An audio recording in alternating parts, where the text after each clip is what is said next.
मैं आपके तवज्जो से लोगों से सवाल करता हूँ, वो जो बड़े गला फाड़ा करते थे, चीखो पुकार करते थे, कल सिंध के अंदर इलेक्शन हुआ है, कोई आपको खुदा का खौफ नहीं है?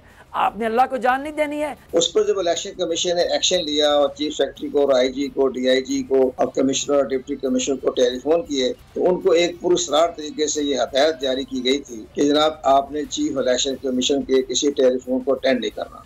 तो सारी बात यह है कि आपने अगर याद होगा अभी उस दिन भी खुर्रम दस्तगीर और शहबाज शरीफ ने कह दिया कि हमारे मुल्क ने हमारी हुकूमत ने तहिया कर लिया कि अब हम दरामदी ईंधन पे कोई भी मुल्क में बिजली घर नहीं लगाएंगे। अब मिफ्ता इस्माइल ने भी कह दिया। सब्सक्राइब करें और बेल दबाएं ताकि कोई खबर रह न जाए।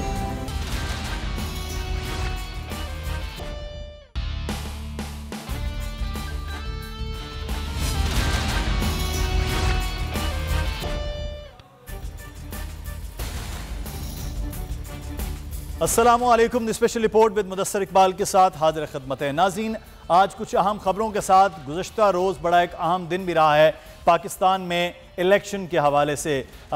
PK7 में ज़िमनी इलेक्शन और सिंध के पहले मरहले के बल्दियाती इलेक्शन का मामला।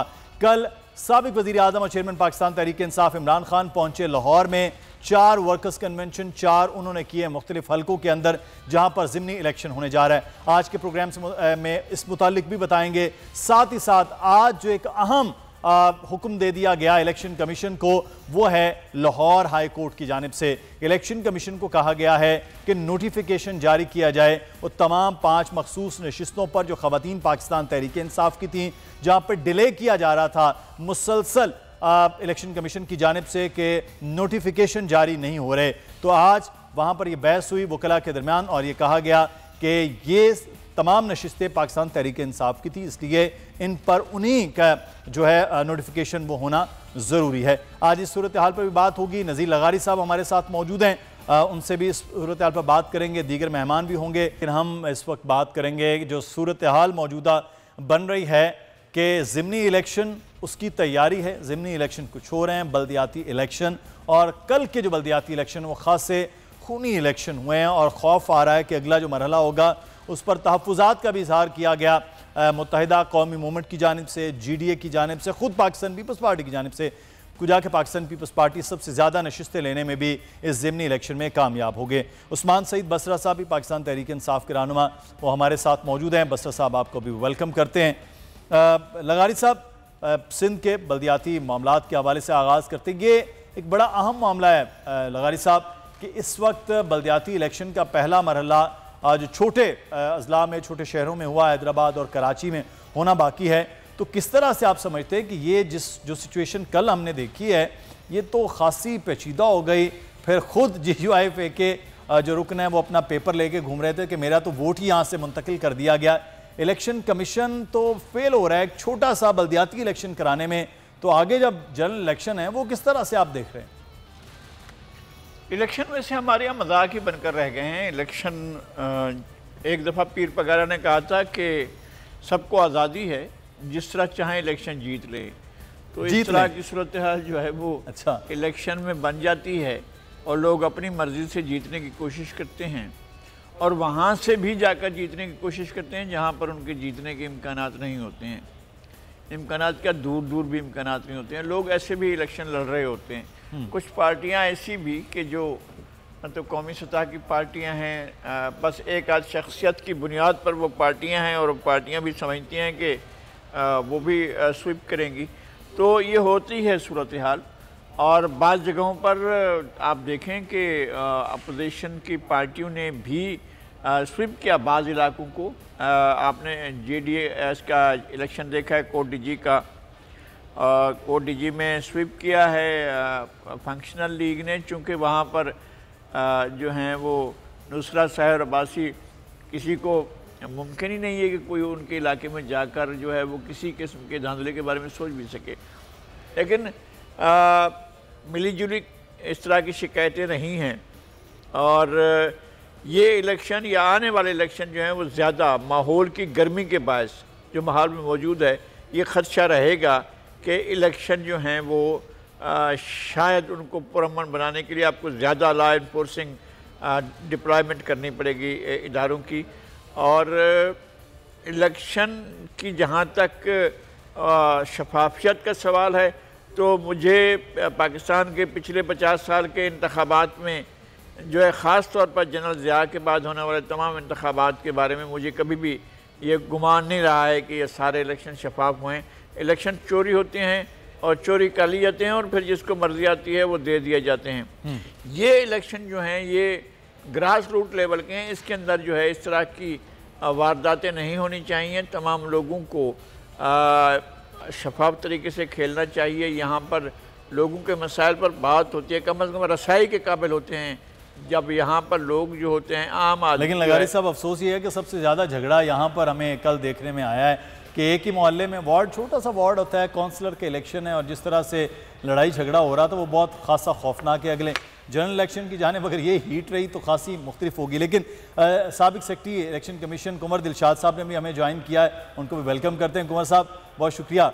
सर एक सवाल बड़ा अहम है, आज जब हुक्म दिया गया लाहौर हाई कोर्ट की जानिब से इलेक्शन कमीशन नोटिफिकेशन जारी करे मखसूस नशिस्तों पर ख़वातीन के, इलेक्शन कमीशन ने ज़िमनी इलेक्शन की तारीख, उम्मीदवारों का ऐलान, इंतखाबी निशान की अलॉटमेंट, हर चीज़ कर दी। इस मामले में ये क्यों, जब इलेक्शन में नशिस्तें खाली हुई हैं तो यहाँ भी साथ ही नोटिफिकेशन जारी नहीं कर देना चाहिए था? क्या आज अदालत ने हुक्म दिया तो?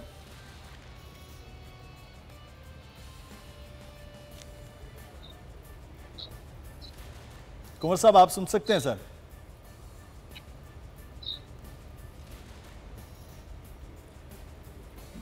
मेरे ख्याल कुंवर दिलशाद साहब तक मेरी आवाज़ नहीं जा रही है तो हम चेक करते हैं।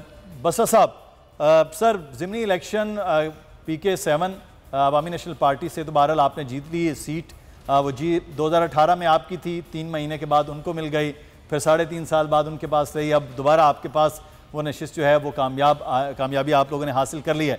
लेकिन बसर साहब यहाँ जो अगला मार्का है वो पंजाब है जहाँ आप मौजूद हैं। इमरान खान साहब ने इलेक्शन बाकायदा एक मुहिम लग रही थी कि उन्होंने आगाज़ कर दिया, वर्कर्स कन्वेंशन का जलसे आम तो नहीं थे, तो अब क्या हीट है? पाकिस्तान तहरीक इंसाफ अब भरपूर मुकाबला सूबाई असम्बली में कर रही है, कौमी असम्बली से आप बाहर आ गए। बिस्मिल्लाहिर्रहमानिर्रहीम। मुदस्सर आपका बहुत शुक्रिया। सबसे पहले तो आप ये देखिए कि कल जो एक फ्रॉड, कल जो गाली और गोली और धींगा मुश्ती और बदमाशी और गुंडागर्दी का एक मुकाबला सिंध के अंदर जो छत्तर छाँव के तले रियासती गुंडागर्दी, रियासती इदारों की छत्तर छाँव तले हुई है, ये कोई इलेक्शन था कल जो हुआ है। और मैं तो हैरान ये हूँ, हमारे जो साहब फ़िक्र नज़र हैं, जिनकी फ़िक्र तो उन्होंने खैर बेच खाई है, नज़र उनकी अबंदी हो गई है और बोलने की वो सकत उनकी, वो गूंगे बहरे हो गए हैं। और वो कुरान जैसे कहता है कि उनके इन लोगों के मतलब कि सुम्मुन बुकमुन उमजुन फ़ाहुम ला यरजिऊन। अगर इमरान खान साहब की हुकूमत होती और KPK के सूबे के अंदर या पंजाब के अंदर 2-3 वीडियोज़ आती हैं कि लोग लड़ रहे हैं, लाठियाँ चल रही हैं, बदमाशी हो रही है, DC घूम रहे हैं, अगवा किया जा रहा है पोलिंग के पूरा अमला, तो यहाँ पर जो हमारे जो तज्जिया खार हैं उनके फेफड़े फट जाने थे, उनके फेफड़े फट जाने थे, उनकी ज़ुबानें हलकों से बाहर निकल के यहाँ पेट के साथ लटकना शुरू हो जानी थी कि ये कौन सी जमहूरियत है, ये गुंडागर्दी है, इलेक्शन कमीशन कहाँ सोया हुआ है। इलेक्शन कमीशन की सोच और नज़र पे कल अल्फी पड़ गई है। पाकिस्तान जब 21वीं सदी के अंदर इस कदर बदतरीन हालात से गुजर रहा है कि जिसके अंदर अमरीकी गुमाश्तों की कठपुतलियाँ जहाँ पर मौजूद हैं, और ये इलेक्शन के नाम पे वो फरेब कल वहाँ देखने को मिला है सिंध के अंदर कि रहे रब का नाम। लेकिन मुझे अफसोस है अपने उन लोगों के ऊपर जिनके ज़ुम्मे बदकिस्मती से ज़िम्मेदारी अल्लाह की तरफ लगी थी कि वो लोगों की रहनुमाई करेंगे, कलम से, अल्फाज से, दहन से और सोच से। उन सब की फ़िक्र के ऊपर एल्फी पड़ गई, वो डॉलरों की जो है बड़ी बड़ी गठनियों के नीचे सो गए और कल से लेके आज तक उनकी ज़ुबानें गंग हैं, वो गूंगे हो गए हैं, वो बहरे हो गए हैं, वो अंधे हो गए हैं। लेकिन पाकिस्तान की कौम जाग रही है। हम देख रहे हैं कल 2 इलेक्शन हुए हैं। एक इलेक्शन KPK के अंदर हुआ है जहाँ पे कोई एक हमारे खिलाफ अमेरिका की 14 जमातें जो अमरीकी पासपोर्ट तो नहीं रखती हैं, लेकिन अमरीकी मीर जाफ़र और मीर सादक जैसे ग़ुलाम जो हैं वो जमातें 14 हमारे खिलाफ इलेक्शन लड़ा। 14 की 14 में से किसी एक ने भी शिकायत नहीं की, धांधली की, किसी एक ने नहीं कहा कि यहाँ डंडे बरसाए गए, किसी एक ने नहीं कहा यहाँ लाठियाँ चली, यहाँ गुंडागर्दी हुई, यहाँ बंदूक निकाली गई, यहाँ अगवा हुए, यहाँ पोलिंग के अमले को उठा के ले गए। ये फ़र्क है मेरे इमरान खान के नए पाकिस्तान के विजन का, जिसको आजकल तजिया खार सपोर्ट नहीं करते हैं क्योंकि उनकी जेब में गर्म है अमेरिकी डॉलरों से। कल जो सिंध के अंदर हुआ, पाकिस्तान की सियासत, पाकिस्तान की रियासत, पाकिस्तान की कौम का सर शर्म से झुक गया है। और हम सवाल करते हैं, कहाँ है वो इलेक्शन कमीशन? कहाँ है वो इलेक्शन कमीशन जो रात को 2 बजे कहता था उठ के हम बैठे हुए हैं, देख रहे हैं, जाग रहे हैं, हम देखेंगे यहाँ पे धांधली कोई ना हो, जहाँ पे महज वोटिंग की शरह को बहाना बना के डस्का में इलेक्शन रीपोल करवाया क्योंकि उनकी जमातें हार रही थी। और कल जो सिंध के अंदर हुआ है, मुझे आप बताएं, मैं आपके तवज्जो से लोगों से सवाल करता हूँ, वो जो बड़े गला फाड़ा करते थे, चीखो पुकार करते थे, कल सिंध के अंदर इलेक्शन हुआ है। कोई आपको खुदा का खौफ नहीं है? आपने अल्लाह को जान नहीं देनी है? आज आपके ट्विटर खामोश हैं, आज आपके मुंह को ताले लग गए हैं, आज आपकी जुबान, दहन, हर चीज लकवा मार गई है और कोई बात नहीं कर रहा। लेकिन अल्लाह भी देख रहा है, ये कौम भी देख रही है। सिलेक्टिव मामलात हैं, चाहे वो कोई अपने तज्जिए देने वाले हैं या इलेक्शन कमीशन जिसकी असल जिम्मेदारी है, इलेक्शन कमीशन जो है उसके भी मामलात कल हमने देखे हैं कि वो बड़ा एक ठंडा सा एक माहौल रहा है। मैं कुंवर दिलशाद साहब से इस पे भी जो कल जो कुछ हुआ है सिंध में और जिस किस्म के बल्दियाती इलेक्शन में सूरत हाल रही, अमले बेचारे को डाकू यरगमाल बना रहे हैं, फिर डाकुओं से मुज़ाकरात हो रहे हैं। लेकिन इससे पहले मेरा जो सवाल कुंवर साहब वो था कि ये इलेक्शन कमीशन ने पंजाब में मखसूस नशिस्तों पर नोटिफिकेशन जारी नहीं किया, क्या ये इलेक्शन कमीशन के पास तहक़ाक़ था कि वो ज़मीनी इलेक्शन की बात करते? आज जो अदालत ने हुक्म दिया है कि अब वो अदालत का जो हुक्म है वो इलेक्शन कमीशन को मानना ज़रूरी है, क्या इसकी सर सूरत हाल होगी?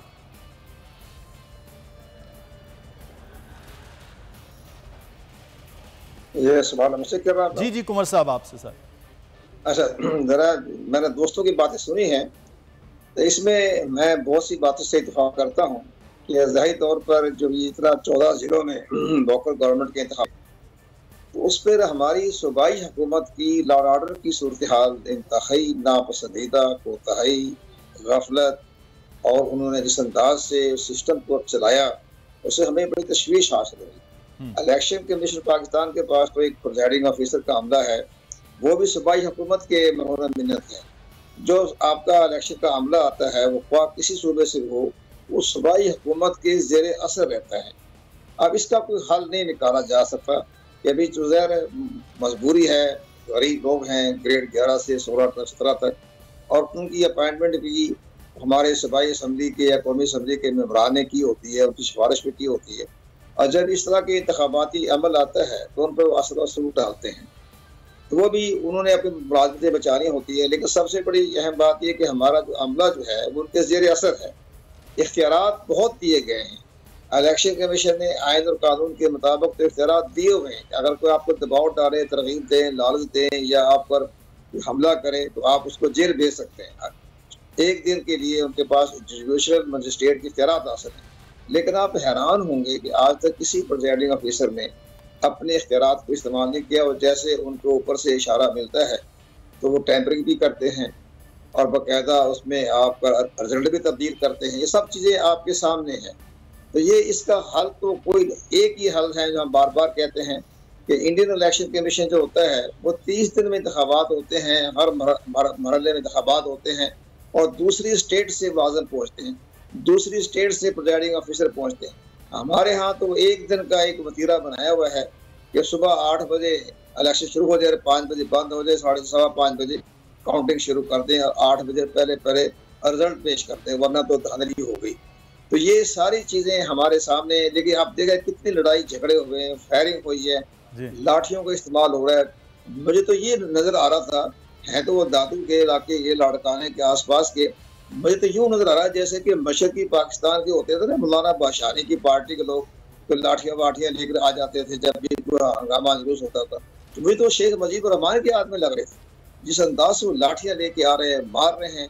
मुझे कहीं पुलिस नज़र नहीं आई, मुझे कहीं रेंजर नज़र नहीं आई, जबकि इलेक्शन कमीशन पाकिस्तान बार बार कहता रहा कि हमने रेंजरी की खिदमत हासिल की है, पुलिस की खिदमत की है, चीफ मिनिस्टर मुराद अली शाह कहीं नज़र नहीं आए। तो ये तो सिस्टम बड़ा नज़र आया कि बहुत ही अफसोसनाक इलेक्शन हुआ है सुबह सिंध के 14 अजला में, और बाकी 14 जिला में चंद हफ्तों के बाद दोबारा इंतखाब होगा, तो वही कहानी स्टोरी हो जाएगी। वो कराची में और या सखर में या हैदराबाद में जो इंतखाबात होंगे वही तस्वीर पेश करेंगे जो दादू में, लाड़काना में या टंडोला या खां में हालात खराब किए गए। इलेक्शन कमीशन तो बिल्कुल वो है नाकाम। फिर आप जो बात करें सूबाई हुकूमत, इंतज़ामिया, वहाँ की जो इलाके के एसीज हैं, डीसीज हैं, कमिश्नर्स हैं डिविजन्स के, उनकी जिम्मेदारी वो नज़र उस तरह से नहीं आ रही। लेकिन बहरहाल सवाल ये अहम था जो बस्तर साहब ने कहा था ना कि एक हल्के में था तो दोबारा इलेक्शन तक हो गए, इलेक्शन कमीशन इतना जाग रहा था। यहाँ तो इलेक्शन कमीशन की जानिब से भी कोई ऐसी बात नहीं की गई कि जी वाकई कुछ हमसे कोताहियाँ हुई हैं, यहाँ तो खामोशी नज़र आ रही। लेकिन सर जो मेरा दूसरा सवाल है लाहौर हाई कोर्ट के हवाले से और पंजाब के मेंबरान के हवाले से, कुंवर साहब, तो ये जिम्मेदारी नहीं थी इलेक्शन कमीशन की कि फौरी तौर पर उन 5 मखसूस नशिस्तों पर ऐलान किया जाता कि ये मेंबरान हैं और ये पाकिस्तान तहरीक इंसाफ के टिकट पर आए थे तो ये कामयाब होते हैं, ज़िमनी इलेक्शन के बाद करवाना ज़रूरी है? आप डस्के की बात कर रहे हैं तो डस्के में मिस हैंडलिंग हुई और मिस हैंडलिंग ये हुई, ये उनका 25 प्रिजाइडिंग ऑफिसर गायब कर दिए। अब यहाँ तो सब 2 ही हल्कों में पोलिंग स्टेशन पर डाकू लेके चले गए ना, लेकिन वहाँ तो 25 जो थे प्रिजाइडिंग ऑफिसर गायब कर दिए गए। उस पर जब इलेक्शन कमीशन ने एक्शन लिया और चीफ सेक्रेटरी को और आईजी को, डीआईजी को और कमिश्नर और डिप्टी कमिश्नर को टेलीफोन किए तो उनको एक पुरस्कार तरीके से ये हदायत जारी की गई थी कि जनाब आपने चीफ इलेक्शन कमीशन के किसी टेलीफोन को अटेंड नहीं करना। तो चीफ ऑफिसर ज़रा उसमें अपने इख्तियारात को इस्तेमाल उन्होंने किया और दोबारा इंतखाबात करवा दिए और स्टाफ के खिलाफ एक्शन ले लिया। अभी तक मुकदमात उनके ज़ेर समाअत हैं मुख्तलिफ अदालतों में। लेकिन यहाँ भी तो हम ये चाह रहे थे ना कि इलेक्शन कमीशन पाकिस्तान को चाहिए था कि जहाँ जहाँ पोलिंग स्टेशनों पर गड़बड़ हुई, लाठियों को इस्तेमाल, फड़ियों को इस्तेमाल, फायरिंग का इस्तेमाल, उन हल्कों के जो है वो पोलिंग स्टेशनों का रिजल्ट बंद कर देना चाहिए था और चंद हफ्तों के लिए दोबारा इंतखाबात होते और साथ ही उस जिले के डिप्टी कमिश्नर और उस डिवीजन के कमिश्नर को और इवन जो है वो चीफ सेक्रेटरी को तलब करते जैसे उन्होंने पंजाब में चीफ सेक्रेटरी को तलब किया। तो ये एक रास्ता तो है, पन्ना बनता तो है। ये मुझे खुद बड़ी हैरानगी हुई कि इलेक्शन कमीशन पाकिस्तान ने वो एक्शन नहीं लिया जो कि डस्का में लिया।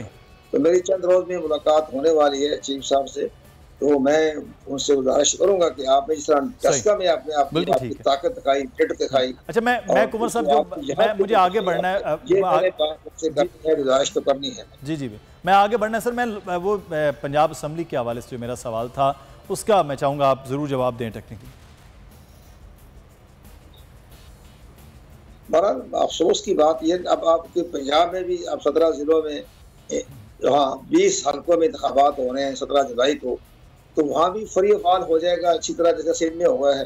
वही पोलिंग स्टेशन पर कब्जा हो जाएगा, लाठियां चलेगी, फायरिंग होगी। नहीं सर, मखसूस नशिस्तों का सर कुंवर साहब मैं मखसूस नशिस्तों के हवाले से सर मैं मखसूस नशिस्तों के हवाले से इलेक्शन कमीशन क्यों नहीं मखसूस नशिस्तों पर फौरी तौर पर ऐलान किया गया उनकी जानिब से?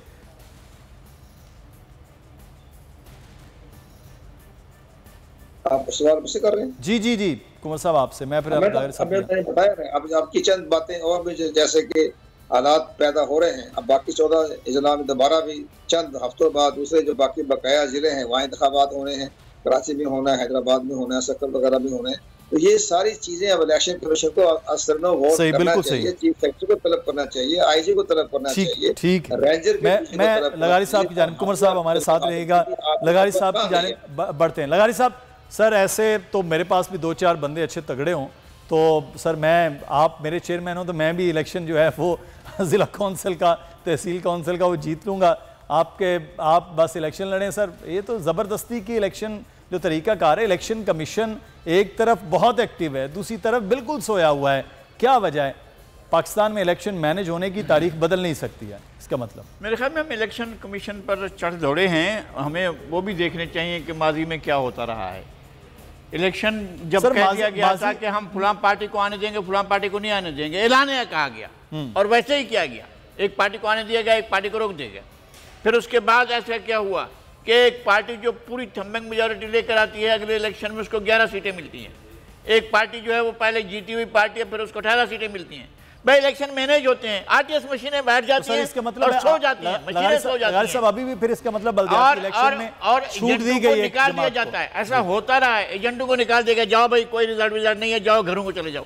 भाई इलेक्शन कमीशन ये काम करता रहा है, पिछले 50 साल के रिकॉर्ड तो निकाल कर देखें कि इलेक्शन कमीशन में क्या होता रहा है, किस तरह इलेक्शन मैनेज होता रहे, किस तरह इलेक्शन चोरी होते रहे, किस तरह इलेक्शन धांधली होती रही। तो सर अभी आप सवाल कर रहे थे कमर दिलशाद साहब से, मुझसे पूछे ना कि क्यों इलेक्शन कमीशन रोक रहा है। एक प्रोपोर्शन से आपको सीटें मिली थी, एक प्रोपोर्शन थी, जब उनमें से 20 सीटें कम हो गई तो प्रोपोर्शन कम हो गया है। अब इलेक्शन कमीशन का ये करना है कि इंतजार करे उस रिजल्ट का और उसके बाद ऐलान करे कि कौन कौन जीता हुआ है। अगर वो सीटें ये ना जीत सकी, फर्ज करते हैं, अगर पीटीआई वो 20 सीटें नहीं जाती तो प्रोपोर्शन चेंज हो जाएगा, और चेंज होने की सूरत में सीटें जो हैं वो दूसरी पार्टी की तरफ जा सकती हैं। तो उस बुनियाद पर वो नहीं कर रहा था, ठीक है, कोर्ट ने कर दिया, मर्जी है कोर्ट की, तो कोर्ट का फैसला जो है उस पर हम तनकीद कर सकते हैं कि क्यों नहीं देखा गया है कि इन इलेक्शन 20 सीटों पर हो जाएं और फिर प्रपोर्शन के हिसाब से सीटों को जो एलोकेशन हो। तो सीटें तो एलोकेट की गई थी और प्रपोर्शन के हिसाब से, जितनी सीटें एक पार्टी ने ली उस हिसाब से उनको सीटें दी गई। अब वो सीटें कम हो गई हैं, 20 सीटें। ये भी सवाल अहम है कि प्रोपोर्शन के हिसाब से उसमें, या अगर कोई मुनारिफ हो गया है उसके हिसाब से उस पर देना है। मुझे एक छोटे से ब्रेक की जाने बढ़ना है। ब्रेक नाज़रीन, हमारे साथ हमारे मेहमान मौजूद हैं, इस सूरत हाल पर मजीद बात करते हैं।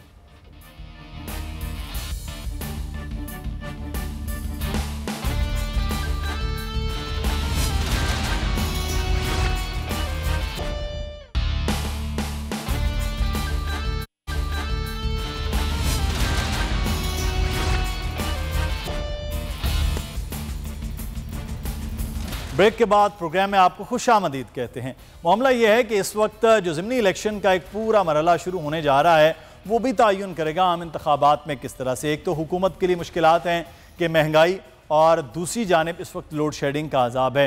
इमरान खान साहब ने कल लाहौर में 4 मुख्तलिफ हलकों में जाकर, वो हल्के जहाँ पर पाकिस्तान तहरीक इंसाफ के मेंबरान असम्बली मुंतखब हुए थे, फिर बाद वो मुनहरिफ हो गए पाकिस्तान मुस्लिम नून के टिकट पर, वो अब इलेक्शन लड़ रहे हैं। 3 पर इलेक्शन लड़ रहे हैं। अलीम खान साहब इलेक्शन में हिस्सा नहीं ले रहे हैं। उस्मान सईद बसरा साहब, अब 20 हल्के हैं, पिंडी कोटली सतिया से लेकर तो फिर ये जनूबी पंजाब तक के तमाम हल्के हैं। क्या सिचुएशन है, क्या आप प्लान कर रहे हैं, क्या सोचा जा रहा है इस हल्कों पर? देखिए ज़रा सबसे पहले मैं जो पिछले सेगमेंट में बात हो रही थी, क्विकली ज़रा उसके ऊपर रिस्पॉन्ड करना चाहूँगा। देखिए बदकिस्मती देखिए कि इस मुल्क के अंदर एक इलेक्शन कमीशन के नाम के ऊपर एक इदारा खुला हुआ है जिसके मुतल्लक तमाम पाकिस्तान की सियासी जमातें और तमाम लोग मुत्तफिक हैं कि वो इन 75 सालों के अंदर एक भी free and fair election conduct नहीं करवा सका। मेरे और आपके खून पसीने के टैक्स के पैसों पे पलने वाला जो इलेक्शन कमीशन जो है, इलेक्शन कमीशन जो है, ये आज तक एक इलेक्शन भी फ्री एंड फेयर नहीं दे सका। और बड़े ही अच्छी और बड़े ही ख़ास किस्म के अल्फाज में लगारी साहब ने कहा कि नहीं ऐसा तो कोई बात नहीं है। लगारी साहब फिर इस तरह की इलेक्शन कमीशन को सिंध के अंदर शानदार इलेक्शन मुनक्कद करवाने पे ना मैं और आप चलते हैं, फूलों का गुलदस्ता दे के आते हैं ताकि उनकी कोई तारीफ तो बने ना, कुछ तो करें। या हम इनके ऊपर लान तान कर लें, या इन पे तबर्रा करें, या इनको सख्ती करें, या इनसे हिसाब लें कि भाई अरबों रुपए का फंड बैठ के 5 साल खाते हो, उस 5 साल में 3-4 तुमने इलेक्शन करवाने होते हैं, वो भी तुम फ्री एंड फेयर नहीं करवा सकते। और इंडिया की मिसालें आप हमें ला के दे रहे हैं जी, इंडिया के अंदर वो जी फलानी स्टेट से आके करते हैं, इंडिया के अंदर EVM है उसको तो आप कॉपी नहीं करते। मसला ये है कि ये इलेक्शन कमीशन एक पार्टी बना हुआ है। सही। ये इलेक्शन कमीशन वो है जिसके ऊपर, जिसकी सोच पे एल्फी पड़ गई हुई है। ये इलेक्शन कमीशन वो है कि जिसको हर इलेक्शन के बाद आके तो सफाइयां पेश करनी पड़ती हैं, और जिटाई का आलम यह है कि अब तो सफाइयां भी पेश करने से वो मुकर गए हैं। मैं और लगारी साहब आपकी खिदमत में ये अर्ज करना चाहता हूं, और पाकिस्तान सारा इसको सुन रहा है, अगर इलेक्शन कमीशन इस काबिल नहीं है कि 75 साल में एक जिले के अंदर इलेक्शन नहीं करवा सका, एक तालुके का इलेक्शन फ्री एंड फेयर नहीं करवा सका, एक यूनियन काउंसिल का इलेक्शन जो है उसमें गोली है, गाली है, बदमाशी है, गुंडागर्दी है, दोष है, धांधली है, एक यूनियन काउंसिल की एक तालुके के इलेक्शन में, तो ऐसे इलेक्शन कमीशन का हमने अचार डालना है। फिर इसको ख़त्म कर देते हैं, फिर छोड़ें, अरबों रुपया खाते हैं हमारा, अरबों रुपया हम इनको देते हैं तनख्वाहों की मद में। बड़े बड़े इनके पास ऑफिसेज हैं, बड़ी बड़ी गाड़ियां जो हम लोग जिंदगी में अफोर्ड नहीं कर सकते। अगर इलेक्शन का ये तमाशा ही लगाना है तो ये कहते हैं जो ताकतवर है वो जीत ले। वहाँ भुट्टो के नाम पे इलेक्शन होता है, लाठी के नाम पे, गोली के नाम पे, वहाँ वो जीत लें। यहाँ नवाज शरीफ का उसका तो बसरा साहब इसका मतलब ये है कि अगर यही सूरत हाल, यही इलेक्शन कमीशन, तो फिर सर ज़िमनी इलेक्शन 20 होने जा रहे हैं हल्कों में, तो एक ही दिन में, तो फिर वहाँ तो अगर इलेक्शन कमीशन कामयाब नहीं हो तो फिर तो आपकी भी शिकस्त हो सकती है, आपके लिए भी लाठी गोली हो सकती है। जो होगा नताज भुगतना तो है ना सर इस इलेक्शन कमीशन के होते हुए। देखिए इस तमाम जो इलेक्शन का जो मामला होगा, जो अगले रोज़ यहाँ पे जो एक लोटा है वो हमारी तरफ से गया हुआ है, दुनिया का डरपोक आदमी, और उसने हमला किया पुलिस को लेकर, हमारे उम्मीदवार के भाई को गोलियां मारी जी। जब इसका रिएक्शन आएगा और फिर पाकिस्तान के लोग हाथ में डंडा लेंगे, एक हाथ में जूती लेंगे और मरम्मत करेंगे उन तमाम लोगों की जो ये सारा के सारा कर रहे हैं। कुछ ज़ाहिर में खड़े हैं, कुछ बातन में खड़े हैं। जब इनकी मुरम्मत होगी फिर हमारे यहाँ पे तमाम लोग अपने फेफड़ों का जोर लगाएंगे, ओ जी जमहूरियत खतरे में आ गई, ओ जी इमरान खान पुरतशद्दद हो गया। अगर इलेक्शन फ्री एंड फेयर ना होंगे, इसका जिम्मेदार पाकिस्तान का नाअहल इलेक्शन कमीशन होगा। समझ गए आपके नहीं? तो इलेक्शन कमीशन होगा और उसके बाद होगी यहाँ पे जो रियासती गुंडागर्दी कर रहे हैं तमाम जमातें और जो उनके दर पर्दा लोग पीछे खड़े हुए हैं, ये कौम किसी को माफ़ नहीं करेगी। और अगर इन 20 हल्कों के अंदर, मुदस्सर आप भी क्योंकि सारा इसको कवर कर रहे हैं, अपनी पर्सनल कैपेसिटी में भी कर रहे हैं, अपने चैनल से हट के भी, आपको मालूम है कि 20 के 20 हल्कों में अमेरिका के गद्दारों, मीर जाफरों, मीर सादकों, लोटों, जमीर फरोशों, अपनी धरती माँ का सौदा करने वाले गंदे लोगों का लोग वोट की ताकत से मुंह बंद करने वाले। चलें सर, फिर इसका मतलब है आप देखते हैं कि लोगों का रद्द-ए-अमल जो है वो किस तरह से सामने आता है। मुदस्सर एक मिनट जी, मुदस्सर देखिए मसला क्या है। मसला ये है कि जब हम ये प्रोग्राम कर रहे हैं, देखिए अगर तो हम ये प्रोग्राम कर रहे हैं कि आए नशिस्तम गुफ्तम बखासम तो ठीक है, हम चले जाते हैं, लेकिन क्या हमको आज ये इलेक्शन कमीशन के किरदार पर जब हम बात कर रहे हैं तो लगारी साहब जैसे साहब राय लोग जो हैं, क्या इनको नजर नहीं आ रहा कि ये इलेक्शन कमीशन जो आज हमें प्रोपोर्शनेट की बांसुरी और सुरीले राग सुना रहा है, तो ये हाई कोर्ट को जाके सुनाता ना, वो वहाँ फैसला ना देते। इसका मतलब है कि इलेक्शन कमीशन बायस था, उनकी बदनीति नजर आई। डस्का में उसकी एक और सोच है, सिंध में उसकी एक और अप्रोच है, लाहौर में वो और तरह का इलेक्शन कमीशन है। असल में ये election commission choose and pick का कमीशन है। जो जमातें उनको सूट कर रही हैं वहाँ उसकी आंखें बंद हैं। कल डिप्टी कमिश्नरों को मारा गया है, कल पुलिस को तशद्दुद का निशाना बनाया गया है, पुलिस ने लोगों को मारा है, रेंजर्स ने सबको मिलकर मारा है, वहाँ पे गायब किए हैं हमारे लोगों को। आप मान सकते हैं कि हमारे कितने ही जो इलेक्शन कंटेस्टेंट हैं, हमारे उम्मीदवार, वो गायब कर दिए हैं। बैलेट पेपर के उनके निशान ही नहीं है। जिम्मेदारी सिर्फ इलेक्शन कमीशन से लेकर पूरे सिस्टम पे आ गई है। इलेक्शन कमीशन बहरहाल जिम्मेदार सबसे बड़ा है कि एक तरफ कुछ और सोच है, दूसरी तरफ कुछ और सोच है। मेरा सवाल भी उस वक्त ये था, मैं लगारी से मैं क्विकली जाऊंगा, फिर मैं आगे बढ़ना है। कुछ हम इस वक्त इकोनॉमिक सिचुएशन की बात करें सर, कहीं तो स्टॉप लगना है ना, कहीं किसी जगह तो स्टॉप लगना है। माजी में ये हुआ, मुस्तकबिल में ये हो रहा है, जो हाल में ये हो रहा है और मुस्तकबिल में ये होने वाला है। सर ये तो इसका मतलब है जिसकी लाठी मजबूत है वही भैंस को हाँक कर ले जाएगा, इलेक्शन कमीशन हो या कोई और इदारा हो। लगारी साहब मैं यही अर्ज कर रहा हूं कि पाकिस्तान में जिसके पास लाठी है और एक ही के पास है लाठी, वो पाकिस्तान की इस्टेब्लिशमेंट है। वो जिस पर मेहरबान हो उसी को जो है वो दे देगी इलेक्शन। उसका क्या मसला है भाई? पिछले पाकिस्तान में 75 साल से क्या हो रहा है? जिन लोगों ने पाकिस्तान बनाया था उन सबको नाअहल किसने करार दिया था? पाकिस्तान बनाने वाले जिन लोगों ने पाकिस्तान बनाया, जो कायदे आज़म के दाएं और बाएं मौजूद थे, किसने उनको कहा था कि तुम चोर हो, खाइन हो, बदमाश हो? जिन लोगों ने, जिस शख्स ने, मैं फिर कहता हूं, करारदाद लाहौर पढ़ी थी, उसको आपने क्या कहा था? गद्दार भी कहा था आपने उसको, और उसको आपने चोर भी कहा था। लगारी साहब यहाँ छोटी सी, इसका मतलब है 47 में रहने वालों को भी इस्टेब्लिशमेंट और इस वक्त 2022 में हुकूमत करने वालों को भी फिर इस्टेब्लिशमेंट लेकर आई है। इसका मतलब है वही ताकतवर हैं, कल वही ताकतवर हैं। ठीक है, बाकी इलेक्शन है, ड्रामा है, हम होता है, देखते हैं, तालियां बजाते हैं, हम भी खुश हो जाते हैं कि भाई फुला आ गया। अब हमारा क्या, चेहरों की तब्दीली पर हम लोग जश्न मनाते हैं। सही। अच्छा, मैं आगे बढ़ेंगे, मामला बड़ा अहम है। आगे ज़िमनी इलेक्शन के हम रोज़ाना की बुनियाद पर चीज़ें चलाते कोशिश करेंगे, उन हल्कों के हवाले से भी बताएं। लेकिन मामला इस वक्त जो है वो कुछ इकनॉमिक सिचुएशन खासी दगरगूं होती जा रही है, और जिस तरह वज़ीर ख़जाना कुछ ऐलान कर रहे होते हैं, वज़ीर आज़म का ऐलान आ जाता है और उसके बाद एक भूचाल से नज़र आता है। स्टॉक एक्सचेंज हो या पाकिस्तान के आम लोग, वो कतारें बनाकर पेट्रोल पंप के आगे खड़े हो जाते हैं। बिजली के शॉर्टफॉल है वो इस वक्त बढ़ता ही जा रहा है, और कीमत है वो भी बढ़ रही है। दोनों जानिब चीज़ें बढ़ाई जा रही हैं। मुज़म्मिल असलम साहब हमारे साथ मौजूद हैं, साबिक तर्जुमान भी रहे हैं वज़ारत ख़जाना के, हमारे मौशियात हैं। मुज़म्मिल साहब बहुत शुक्रिया आपके वक्त का। अब बिजली एक तो बहुत महंगी थी, ये पिछले 1.5 साल से हम सुन रहे थे कि जो पावर प्लांट लगाए गए हैं वो पाकिस्तान के लिए बड़े भारी होंगे, और अब वो भारी हो रहे हैं। हर महीने 8, साढ़े 8, साढ़े 7 रुपये में वो बढ़ रही हैं चीज़ें। तो इसका मतलब है कि बिजली अब है भी नहीं, शॉर्टफॉल रहेगा और महंगी भी रहेगी। तो इस मौजूदा हुकूमत के आने से ये मिसमैनेजमेंट हुई है या आपके जाते जाते हो चुकी थी सर? देखिए, अगर हमारे जाते जाते हो जाती तो ऐसी क्या टाइमिंग थी कि हमें जिस महीने निकाल रहे थे उसी महीने सब कुछ हो जाए। ये हमारे पास ऐसा कौन सा जादू का चिराग था कि हमारे जाते जाते जो है हम सबके जो है ताले लगा के चले गए। ये प्योरली मिसमैनेजमेंट थी, और आलमी मार्केट में महंगाई आपके सामने है कि 1 साल से है, और जब हमारे दौर में भी $40 पर MMBTU LNG हो चुकी हुई थी, लेकिन हम उसको मैनेज कर रहे थे, चीज़ों को हम जो है प्लस माइनस कर रहे थे।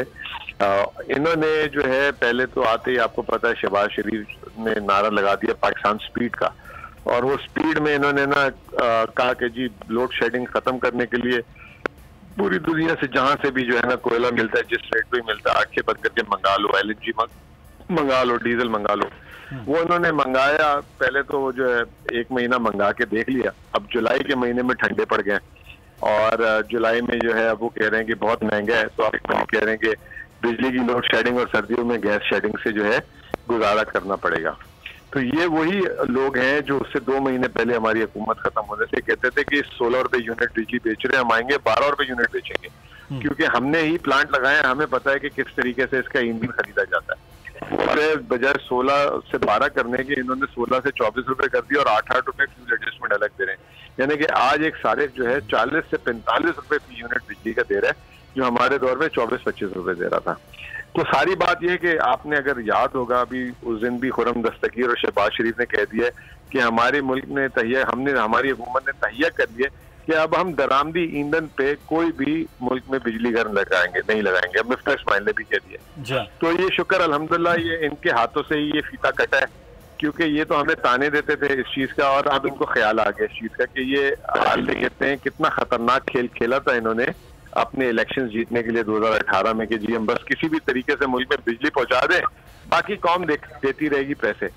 तो अब जो है हमें होश के नाखून लिए हमने, लेकिन अब पानी सर से उतर गया है। जब हम आए थे तो 450 अरब कैपेसिटी पेमेंट थी साल की, अब वही बिजली घरों की इस साल 1400 अरब रुपए होगी।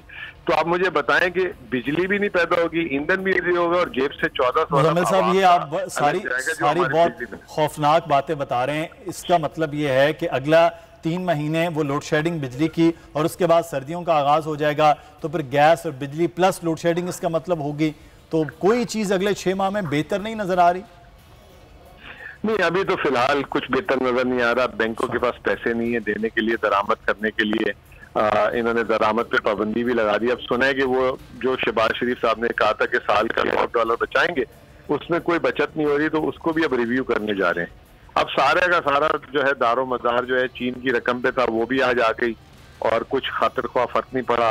अब IMF हो रहा है, IMF से भी कितने मिल जाएंगे आपको? $1 अरब मिल जाएगा, और जो IMF ने इनसे इस $1 अरब के पीछे काम करवाया है, वो शायद समझ लें कि इन्होंने अपनी हुकूमत बचाने के लिए वो काम तो कर लिया, लेकिन इससे अब इनकी हुकूमत मजीद खतरे में आ जाएगी। अच्छा, एक छोटा सा सवाल मुज़म्मिल साहब, एक छोटा सा सवाल है।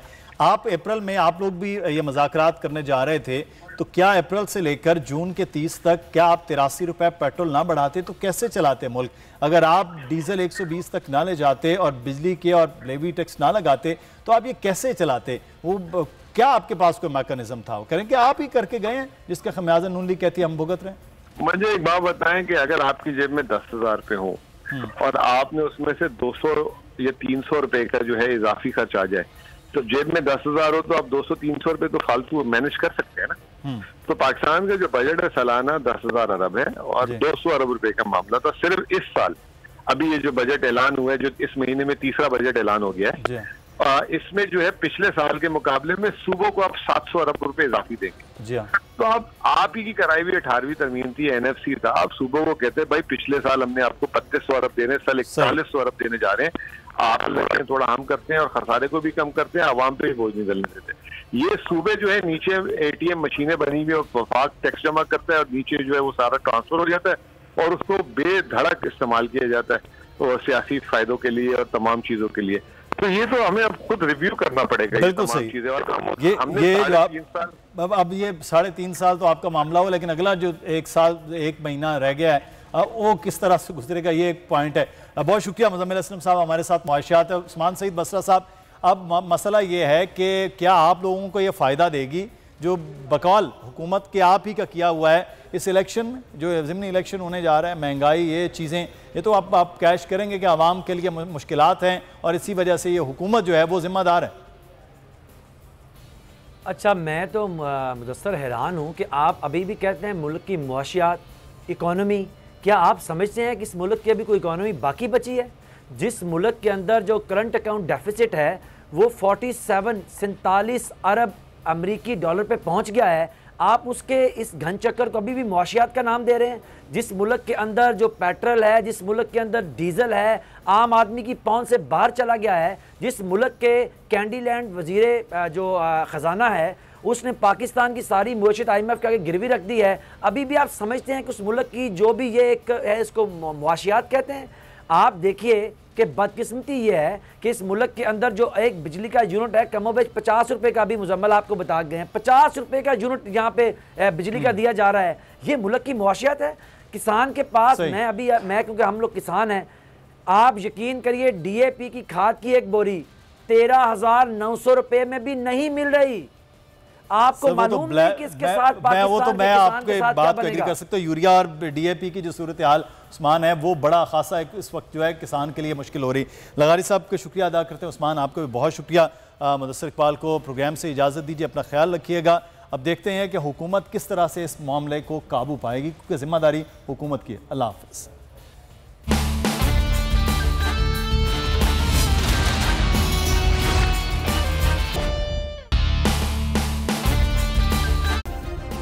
सब्सक्राइब करें और बेल दबाएं ताकि कोई खबर रह न जाए।